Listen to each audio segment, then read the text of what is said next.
This video is going to be looking at exercise 11E, which is binomial expansions. So binomial expansions, let's just have a look at this definition.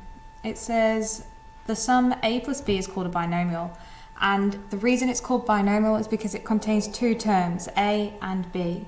Now, any expression of the form a plus b to the power of n is called a power of a binomial because you have the two terms, binomial, the bi meaning the two, to the power of n, hence the power.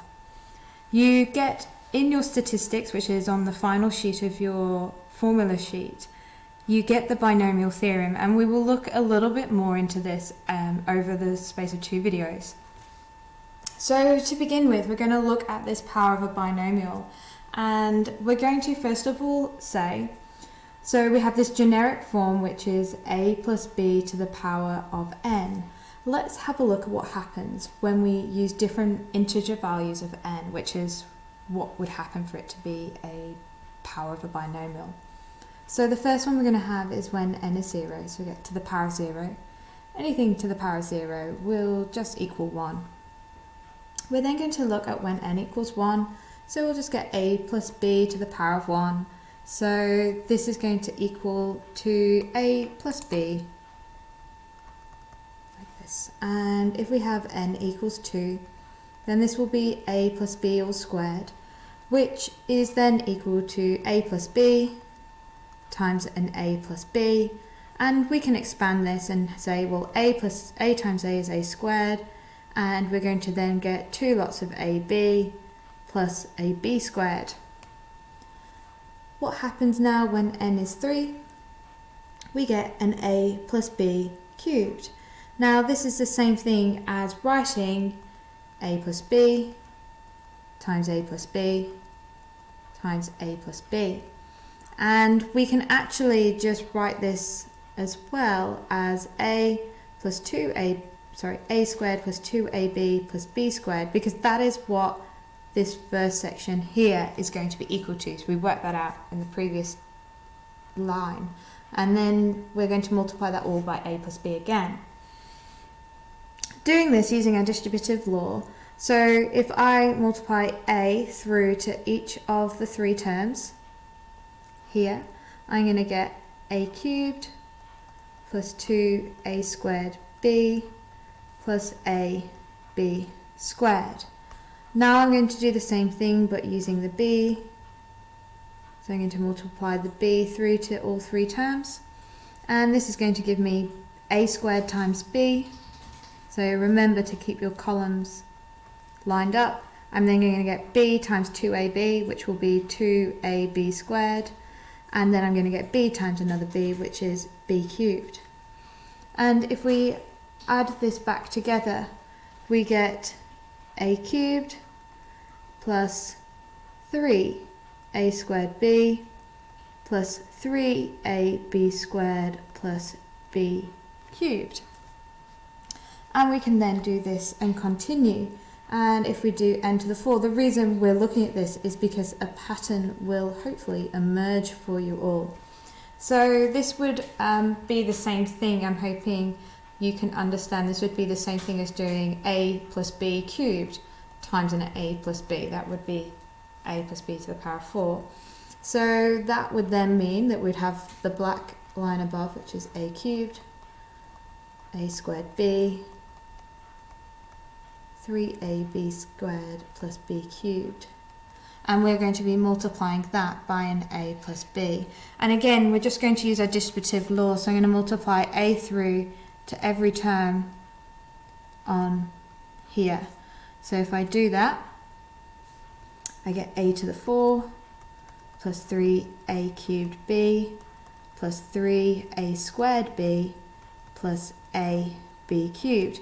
And now I'm going to do the same thing with b. I multiplied b to these four terms and write them in their column heading. So I'm going to do b times a cubed, so that's going to be just one lot of a cubed b times 3a squared b, which will be 3a squared b squared now, b times the third term, and then b times b cubed, which is b to the 4. adding this all back together, we now get a to the 4 plus 4a cubed b plus 6a squared b squared plus 4ab cubed plus b to the 4. Now, what is happening in each of these is I want us to have a quick look at the powers. So we're going to focus in on this final one we've been looking at.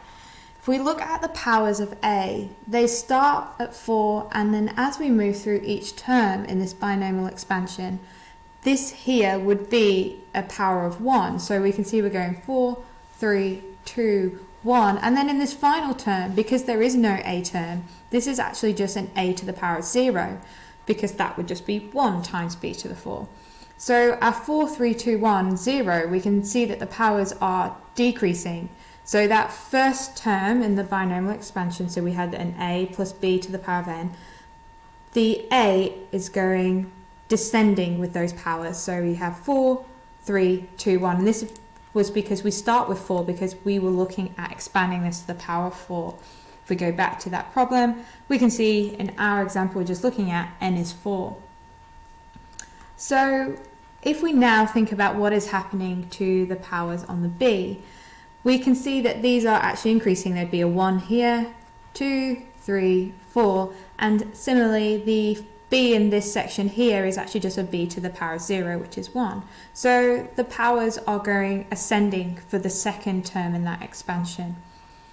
Now, so that's fairly easy to follow, and you can see that happens as well in the cubic, which is here. So we start with a starts at 3, goes down to 2, then to 1, then to 0, and the b starts at 0, has a power of 1, has a power of 2, has a power of 3, and this is the same in the squared.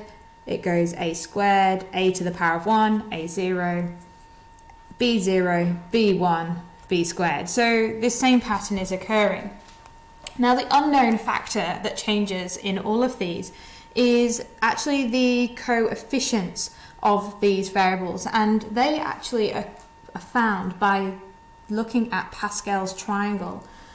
So Pascal's triangle starts always with a 1 at the top, and then the outside edges always have 1. So you're imagining you're always adding the two numbers directly above. So what I mean by that is here there is a 1, there's technically a 0 here, so 0 add 1 makes 1, 1, 0 again makes 1. Now this next line is then going to be when I add these two values together here, that's going to make a 2. Here we have a 1 and a nothing, so we just have a 1. I might start using a different colour for the movements between the lines. Here we go. So that's now going to be a 1. So this here is line 0, line 1, this will be line 2, and we're going to carry this on. So let's just draw my branches coming down, because we always add up what's above the branches.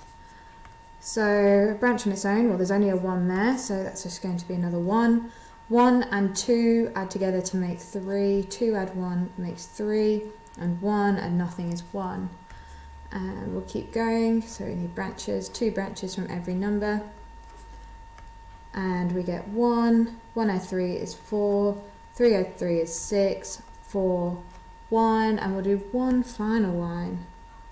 So again, 2 branches from each number, and we get 1, 5, 10, 10, 5, 1.